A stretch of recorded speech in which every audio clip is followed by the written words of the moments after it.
भारतीय मीडिया में अक्सर खाड़ी देशों से खासकर दुबई से छुपाकर सोना लाने की खबरें सुनाई देती हैं।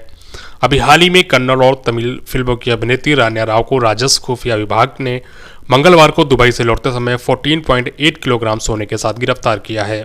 पकड़े गए सोने की कीमत लगभग 12 करोड़ रुपए बताई जा रही है। रान्या राव बेंगलुरु के केपगौड़ा अंतर्राष्ट्रीय हवाई अड्डे पर सोने के साथ पहुंची थीं। इससे पहले 2020 में तिरुवनंतपुरम हवाई अड्डे पर केंद्रीय अप्रत्यक्ष कर सीमा शुल्क बोर्ड ने एक राजनयिक बैग से 14.82 करोड़ रुपए मूल्य का 30 किलोग्राम 24 कैरेट सोना जब्त किया था। इसके बाद केरल की राजनीति में उथल पुथल मच गई थी।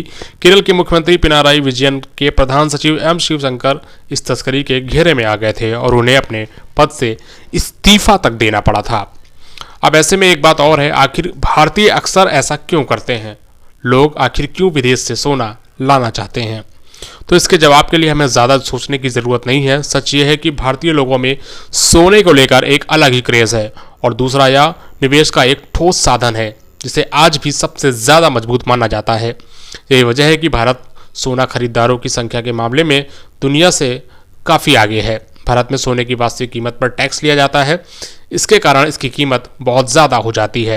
यही वजह है कि अक्सर खाड़ी देशों में जाने वाले पर्यटक यहाँ से सोना खरीद कर लाते हैं और यहाँ सोने पर टैक्स नहीं लिया जाता। टैक्स न लेने के कारण सोने की कीमत भारत की तुलना में काफ़ी कम हो जाती है। सोने की कीमत सभी को आकर्षित करती है। संयुक्त अरब अमीरात में 5 मार्च 2025 को 24 कैरेट गोल्ड के 10 ग्राम की कीमत 83,670 रुपये थी। वहीं भारत में 87,980 रुपये थी। विदेश से आने के बाद एयरपोर्ट पर तय सीमा से अधिक सोना लाने की जानकारी देनी होगी। अगर कोई इसे छुपाता है तो यह तस्करी माना जाता है। चलिए जानते हैं विदेश से सोना लाने के लिए क्या नियम है और क्या आदेश फॉलो करने होते हैं। विदेश से कोई भी पुरुष 20 ग्राम और कोई भी महिला 40 ग्राम सोना ला सकती है। यह सीमा शुल्क से मुक्त है। केंद्रीय अप्रत्यक्ष कर और सीमा शुल्क बोर्ड CBIC ने सभी के लिए सोना लाने पर शुल्क निर्धारित कर रखा है। शुल्क देकर आप कितनी भी मात्रा में सोना ले सकते हैं। 15 साल से कम उम्र के बच्चों को भी 40 ग्राम तक सोना लाने की अनुमति है।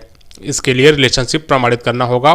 पासपोर्ट अधिनियम 1967 के अनुसार भारतीय नागरिक आभूषण, सिली और सिक्का सभी प्रकार का सोना ले सकते हैं। खाड़ी देशों से सोने की तस्करी का सबसे बड़ा कारण इसकी कम कीमत है। यहाँ सरकार सोने पर टैक्स नहीं लेती, इसके कारण इसकी कीमत कम हो जाती है। वहीं भारत की अगर बात करें तो यहाँ पर सोने का टैक्स काफ़ी ज़्यादा है। इसके कारण सोने की कीमत वास्तविक कीमत से काफ़ी ऊपर होती है। सस्ते सोने को खरीदकर भारत में बेचने की ललक के कारण तस्करी का रास्ता भी खुलता है। यह जुर्म की दुनिया में पुराना विषय भी रहा है। अंडरवर्ल्ड सरगना हाजी मस्तान और दाऊद इब्राहिम समुद्री रास्ते सोने की तस्करी किया करते थे।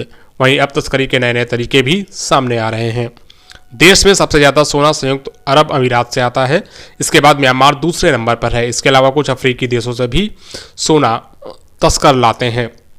DRI अधिकारियों की माने तो तस्करी का 10% ही सोना पकड़ में आता है। CBIC ने 2023-24 में करीब 4869.6 किलोग्राम सोना पकड़ा था। महाराष्ट्र, केरल और तमिलनाडु सोने की तस्करी के मामले में सबसे आगे हैं। करीब 60% तस्करी के केस यहीं दर्ज होते हैं। सोने की तस्करी को लेकर CBIC के चेयरमैन संजय कुमार अग्रवाल ने कहा कि आयात शुल्क में 15 से 6% करने के बाद तस्करी में कमी आई है। सोना तस्कर करते हुए अगर कोई पकड़ा जाता है तो विभिन्न धाराओं में मुकदमा होगा। इसमें दोषी पाए जाने पर 5 लाख रुपए का जुर्माना, उम्र कैद या विदेश यात्रा पर आजीवन रोक भी लग सकता है। Bureau report, the such.